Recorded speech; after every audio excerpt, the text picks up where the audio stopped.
Okay, so today we're going to talk about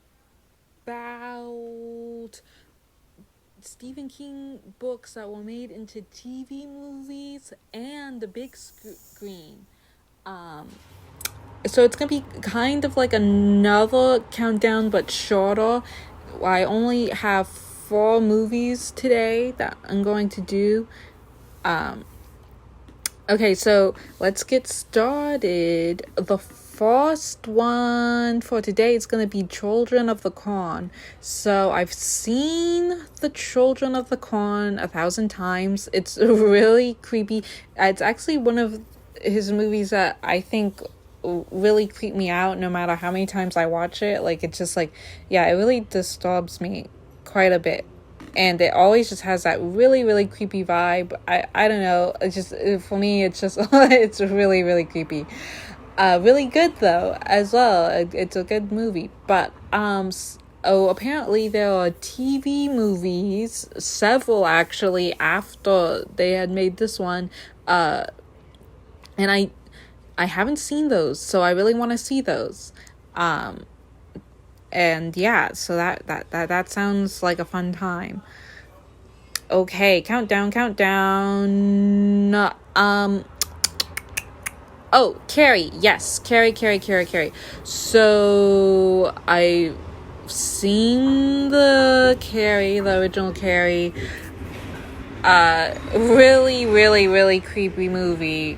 But yeah, like the Children in the Corn, not in the same way, but at the same level of just creep factor, creepy deepy. And similar to Children of the Corn, for me, every time I watch it, it's definitely like pretty disturbing stuff.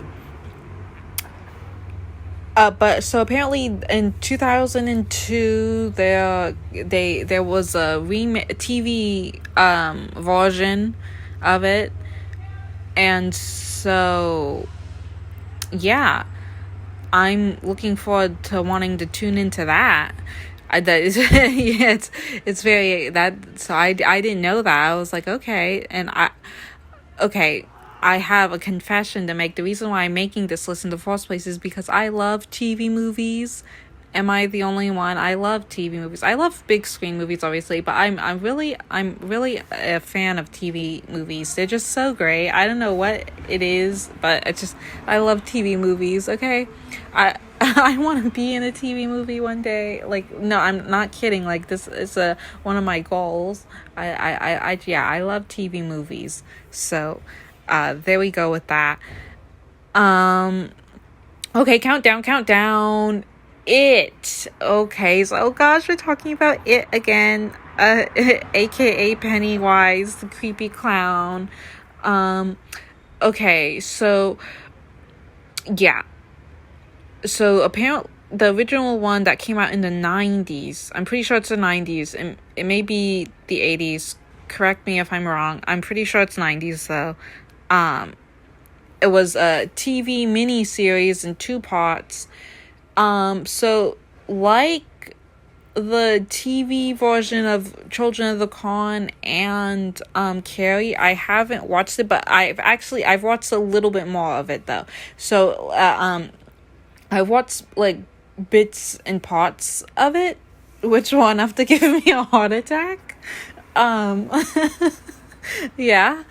But I really want to sit down and watch it fully, obviously.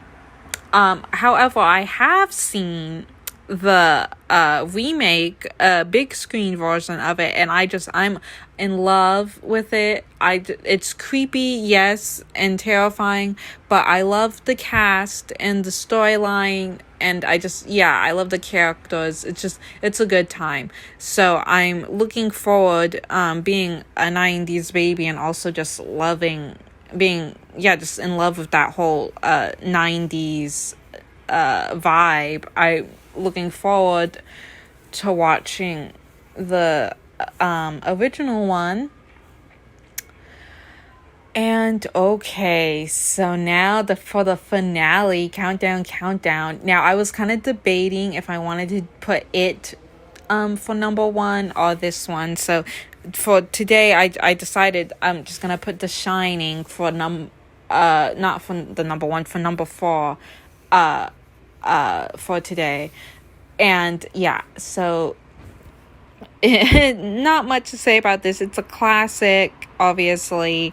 Like, yeah, like, what can I say that no one else knows, But apparently there was a TV version of this book and a big screen movie.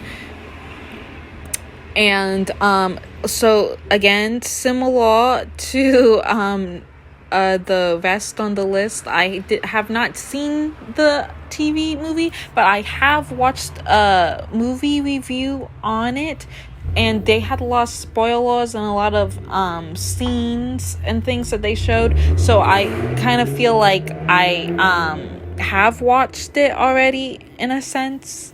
Like I know a lot about it anyway. But I still want to sit down and like watch it fully, obviously, as just a movie without any of the extra commentary. So yeah, so that was countdown for today. I really like doing these little countdowns. This was obviously a shorter countdown from the original one that I did before with the characters. But yeah, so if you like hearing my countdowns or even my character talks or just all the above, then tune in next time. But until then, thanks and bye-bye. Hey again. So today's book review is gonna be, it's kind of hard to explain because it's a lot. And so I don't even know if you could really technically call this a book review. I mean, I guess you can, but it's a lot. You're gonna understand why in a few minutes. So today's book review is gonna be The Treasury of Oz. Forgive me, I don't know how to pronounce my Oz. You guys probably already know that though if you've listened to me. And so it's the whole collection of The Wizard of Oz, okay? By L. Frank Baum. I don't know if I'm pronouncing that right either, Jesus. But yeah, it's a lot of fun. It's all of the stories literally in one, all 15 of them, Jesus. And I've read all 15 of them, Jesus. I read them all one summer. I read all of them. I know I did that. It was a few summers ago, not anytime recent. And they're all so great. And if you like the movies, like The Wizard of Oz and The Wiz, which I love, and I love The Wizard of Oz too. They're both great. And they're both classics in their own right. Then I think you would really appreciate this. I mean, I do. I love reading and I love kid books. I'm kind of a Peter Pan at heart.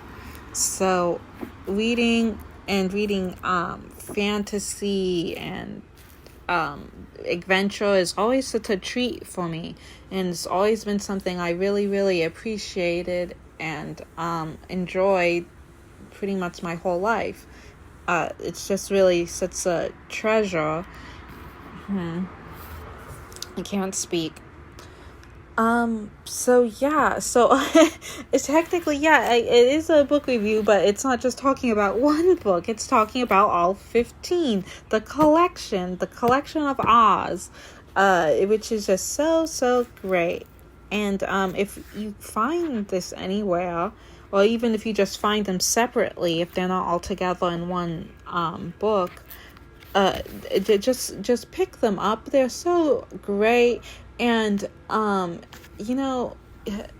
Frank's writing, he is just, when I read it, it was so ahead of its time, and these books are really old, so it's so ahead of its time, the writing, it really is. It's such a good time. Just really beautiful stuff.